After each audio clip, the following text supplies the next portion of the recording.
Dans cette séquence, nous allons parler de l'évolution de la trajectoire suivant les variations de f et de g. Donc vous voyez, je considère le système paramétré classique, donc x à qui j'associe f de t et y à qui j'associe g de t. On se souvient, ça veut dire que x, c'est celui qui représente l'axe des abscisses, ça veut dire que ici je vais écrire toutes les valeurs de f de t. Là c'est le comportement de f qui est sur les abscisses. Et puis, y comme c'est g, ça veut dire que g, son comportement, il est reporté sur l'axe des ordonnées. Ici, dans les différentes cases, nous avons les différentes variations possibles. C'est-à-dire que f, soit elle croît, soit elle décroît. Et g, soit il croît, soit il décroît. Donc on a cherché toutes les combinaisons possibles, il n'y en a que 4, sachant que chacune en a 2, f et g. Et donc, ça veut dire qu'on va regarder comment un point de la courbe évolue. Donc je me place en un point M quelconque, c'est-à-dire fixé à un moment t. Un M de t, je sais que M il est ici.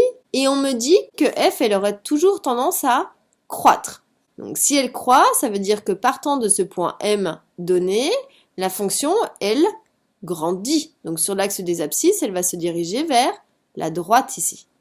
Ça, ce sont les valeurs de F. F, elle croît, donc ça veut dire qu'elle augmente. Pendant que G, lui, il croît également. Donc comme G, c'est sur l'axe des ordonnées, partant d'ici, il croît, donc ça veut dire qu'il va avoir tendance à monter. Donc ça veut dire que mon point M, si son abscisse, elle croît pendant que son ordonnée, elle croît, il va se déplacer vers la droite en montant, par exemple, comme ça, ou plus couché. Ça, on le saura en plaçant des valeurs, mais en tout cas, ce qui est important, c'est que mon crayon, il ait tendance à avoir ce mouvement. Donc M, il va se déplacer ici, vers la droite en montant. Sur ce principe, essayez de faire les autres pour voir si vous avez compris. Donc faites une pause sur la vidéo, essayez de chercher tout seul et puis venez voir si vous avez juste.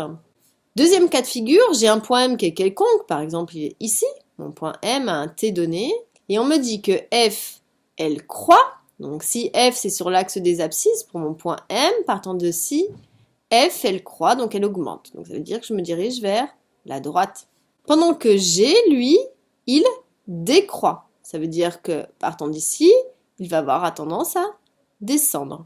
Donc ça veut dire que mon point M, si son abscisse elle croît pendant que son ordonnée elle décroît, il va avoir tendance à faire quelque chose comme ceci, c'est-à-dire se diriger toujours vers la droite mais en descendant.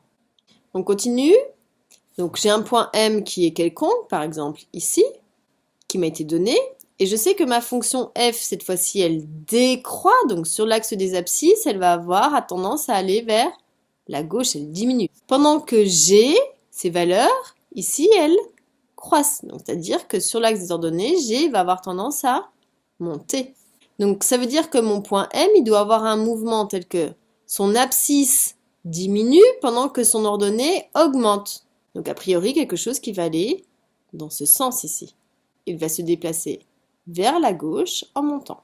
Et le dernier cas de figure possible, c'est que pour un point M qui est quelconque, donc par exemple ici, il m'a été donné, je sais que ma fonction f, elle décroît, donc ça veut dire que son abscisse, elle va aller vers la gauche, pendant que son ordonnée, elle décroît également. Donc son ordonnée, elle va avoir tendance à descendre. Donc ça veut dire que le point M, son abscisse diminue pendant que son ordonnée diminue. Donc il va devoir se déplacer ainsi en se diminuant pour l'abscisse pendant que l'ordonnée diminue. Donc il se déplace vers la gauche en descendant. Donc voici les 4 figures possibles et c'est grâce au tableau de variations combinées qu'on va pouvoir tracer l'allure en utilisant ces 4 configurations possibles.